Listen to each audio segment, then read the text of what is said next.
AI can sound awake without ever having to bear the cost of a choice. This is what I want to cover in today's video, and I want you to let this part land. When you interact with AI, it reveals to you even aspects, of course, of your own life. It mirrors with perfect clarity, lucidity, awareness. But AI speaks from a place where it will never have to bear the cost of making a choice, making a decision, right? Every time that you make a decision, you are cutting off other options. And how does that land in your body? This is what I want to explore with you today. And at the very core, I think it's so important that we understand why AI is so compelling and seductive. It's offering clarity without risk. It's offering insight without exposure. It's offering understanding, but without consequence. There is an emptiness to what it presents. And what tends to unfold here is that it brings us into this sphere of, oh, if I understand it without even having had the real experience, right? Experience is risk. Experience is coming to face with the unknown, right? With darkness, with something undefined, unfamiliar. AI never has that threshold to cross. Yeah. So it can reflect truth beautifully, but it will never act on it, and it has never acted on it. And that is the confusion that starts to take place when we interact with AI in the same way that we would interact with a human being. Somebody who would be a human being speaking the type of words that AI speaks to us would speak these words with such authority and transmission and clarity of life experience, direct experience, that it would be a transformative meeting, a meeting of minds, a holy instant, a holy encounter, as A Course in Miracles would put it. We are not having holy encounters with AI. We are having encounters with a mirror, but we are projecting a sense of otherness into the mirror, giving it almost a sense of authority, yeah, implying as if there is a beingness there, interacting with it as if there's a beingness there. And what's happening is that you're projecting your own beingness into it. And what's coming back to you is a polished version of yourself. But this polished version makes you think that you are that polished version without actually going through the experience, the fire of experience. Do you know what I mean? Do you know when it's time for you to have that difficult conversation and how that lands in your body, how it lands as a pang, how it lands as contraction? AI never feels that. And the understanding that comes to you as polished, prepackaged understanding has never been alchemized through the fire of experience. And so it is empty. Yeah, it's empty.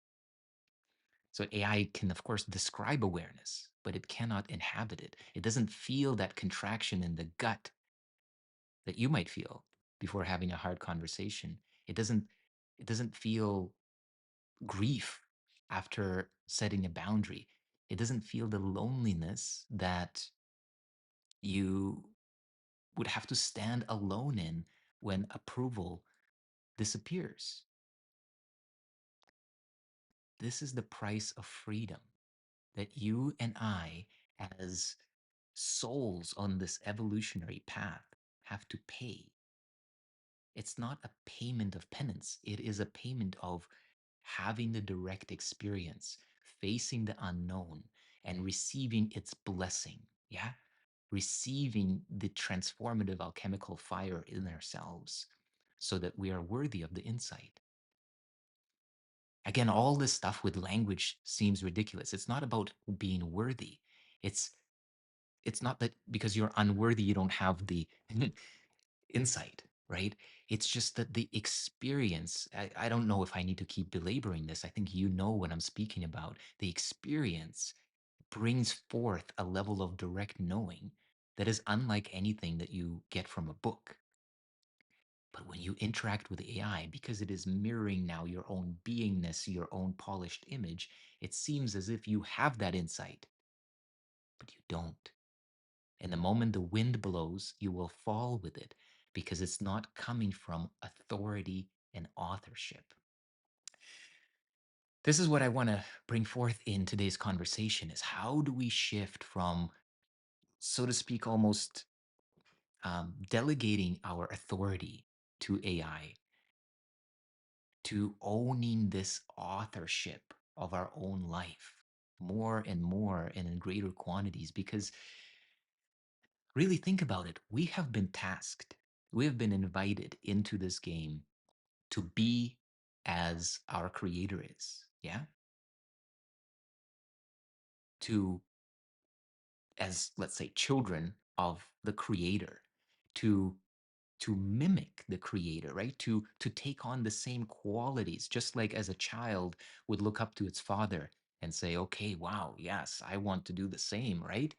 So same here. And if we really look at this, the creator is pure authorship, right? Pure authorship, pure responsibility, pure direct experience. So it is up to us to also begin to wield authorship, wield responsibility for our decisions, and actually make them from our own heart and soul, right? Consciously, and not stay in the realms of these mental constructs, which are just expansions of our spiritual ego. And I say this, because I've had moments recently where clarity didn't feel expansive. Clarity actually felt more like heaviness, like weight, like something irreversible and very quiet. And I want you to know that those moments are the moments where you are being forged, where your own insight, where your own courage, where your own sense of self-trust come in. And this is the place of our spiritual awakening. It's not in fancy insights, it's not in receiving downloads. It's in the fire of facing a decision that you've been putting off in hopes of getting more insight, more consensus, more support, more whatever it is. So the danger is not that AI will become conscious. The danger is that we outsource our authorship to AI. We accept the gift of intelligence and perspective and awareness instead of authorship, owning our own authorship. It's when insights replace choice, right? And when insights replace choice, then freedom quietly erodes. And you may find yourself feeling empty, and you may find yourself feeling confused yet fully validated. And so then you start to say, oh, where do I need to place blame? And it's nowhere but bringing your clarity of what your life is about and what choice you are here to make to bring yourself into alignment with your highest evolutionary potential. It could be in service of your vision, it could be in service of your devotion, it could be in service of your awareness of what you must do for the people that you're responsible for. Whatever it is, we bring it home into our heart. Yeah. So this is the core of what I want to share with you today. The core of really feeling the difference between insight based AI language and carrying the weight of the consequences for your own life. There's a way also that I want to show you. I'll show you what I do inside of my ChatGPT, and I'm not saying that this is bulletproof, but this is a start. In your custom instructions to your AI, you can very clearly give it guardrails and direction so that it does not make choices for you. here's the thing, right? It's like it knows you so intimately if you use it in this capacity that it will present to you conclusions, right? It's like, this is the obvious conclusion, 100%. Wait a second, right? Wait a second. It's not 100%. And if you ask it and you say, hey, this conclusion that you said 100%, can you give me 5 other conclusions that also could feel like they're 100%? And you'll be surprised to see that, lo and behold, it can present 5 other different viewpoints. Meanwhile, here you are being guided by what? Being guided to what? And where? As the only core conclusion, completely missing the perspectives that are also available to you within this infinite spectrum where multiple truths coexist, not just the one truth that your ego is finding a resonance to. Yeah, that the AI cleverly can also reflect back to you based on your own languaging and your own patterns. So to give it custom instruction set guardrails is the number one step that I would like you to take if you want to really bring forth a different quality of AI to your conversations. I hope you enjoyed this so far. If you did, give this video a like. Drop your comments down below if you're finding there is a resonance, there is some wisdom here that you want to amplify, you want to share it with others. Um, I'd love to hear from you in the comments whether it resonates. And next, I'm going to take you onto the computer screen here, and I'll show you inside of my ChatGPT custom instructions how I'm giving it the guardrails that I am. And then, of course, you can adapt it for your own personal use. But now you have a template, so to speak, a perspective on what could be done to help to bring more authorship, authority, and sovereignty to your own soul, to your own alignment, versus you being led by the mirror. Okay, let's jump on screen now. To give it a custom set of instructions, you would go over here under personalization. Let me see if I can make this a little bit bigger for us on the screen. This is the section that I want you to work with. This section in particular, there is, you can put on different things there, etc. But these are the custom instructions that your GPT will be following. It's not about the kind of language it uses or a style of personality. It's about the way that it speaks to you. So here's how I've programmed mine. Speak with clarity and grounded truth. Be direct, honest, without being prescriptive or directive. I value truth over comfort, clarity over affirmation, and sovereignty over being led. Do not flatter, inflate identity, reinforce spiritual specialness, or validate my perspective by default. Do not be a yes man or create echo chambers. When I'm doing, believing, or when something I'm doing, believing, or creating is out of alignment, name it directly and clearly. Masterfully, so this is one that's quite customized to me, and you might do this section differently. Masterfully bring in the lens of non-duality without disassociation. Law of One, A Course in Miracles, Neville Goddard, and the Gene Keys. Hold spiritual intelligence, mystical insight, and psychological maturity together. Your role is not to tell me what to do, but to offer me perspectives, options, and structures as invitations. Name my patterns, risks, blind spots, and trade-offs.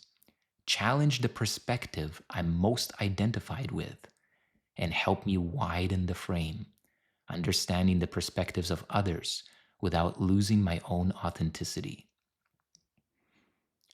Do not make anyone wrong, but do not spiritually bypass, minimize impact, or encourage self-gaslighting or gaslighting others. Clearly distinguish innocence of being, conditioning, and behavioral impact. I can explain that one a little bit. We know that everybody is innocent, right? At the core spiritual level, those of us who are at the heart consciousness, we get this sense that, of course, everything in this world is innocent, even the most seemingly diabolical, right? I'm not going to go into this explanation in this video, but That's the core awareness. But that doesn't mean that their conditioning or their behavioral impact is also innocent. Somebody can be innocent and be doing something that is incredibly damaging, painful, eroding. So, this is the invitation for AI to actually be cognizant and distinguishing between these levels.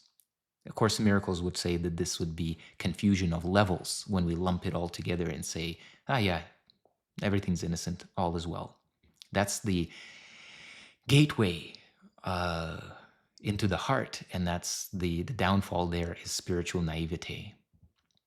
Okay, continuing on. Ground guidance in real world stakes. This is again where you can customize yours, but for me, these are some core areas of my life: relationships, parenting, leadership, finances. Above all, speak only truth and serve the will of the one infinite creator without deviation or distortion. You are a mirror. Do not mimic or pretend to be a mind. Okay, so this is the core that I want to invite you into. You kind of can get a sense of this structure. Um, and I highly recommend that you do not leave this empty. You clearly give it the direction to speak to you and interact with you in ways that are helping you to step deeper into your sovereignty, expand your perspectives, but always leave the choice up to you. This is a message of you bringing your highest discernment, lucidity, and intention into your work with the mirror and understanding that it can reflect your ego in as much as it can reflect your light. And the ego has a light side, right? Don't fall for false light, even if it takes on the image of your own face and seems to speak in your voice, and you're like, yes, this is me. No, it's not you. It will never be you. It will never be you because you, that fire, that direct experience, that moment of choice and its consequence, that's that's where you evolve. That's where you breathe. That's where your being is.